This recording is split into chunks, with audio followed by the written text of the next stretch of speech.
దేవుడు మిద్యాను వనంలో ఉన్న మోషేను దర్శించాడు.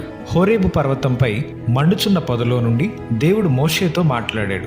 నా ప్రజలు వెట్టి చాకిరి చేస్తూ శ్రమలు అనుభవించడం నేను చూశాను. వారిని విడిపించాలని తీర్మానం తీసుకున్నాను. వారు చేసిన ప్రార్థనను నేను విన్నాను. కాబట్టి నా ప్రజలను విడిపించటానికి నిన్ను ఐగుప్తునకు పంపబోతున్నాను అని మోషేతో చెప్పినప్పుడు మోషే దేవునికి 5 సాకులు చెప్పాడు. మొదటిగా, నేను ఏపాటివాడిని?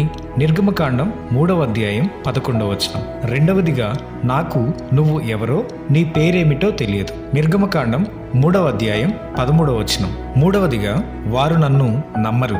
నిర్గమకాండం 4వ అధ్యాయం 1వ వచనం. నాలుగవదిగా, నాకు ఎలా మాట్లాడాలో తెలియదు. నిర్గమకాండం 4వ అధ్యాయం 10వ వచనం.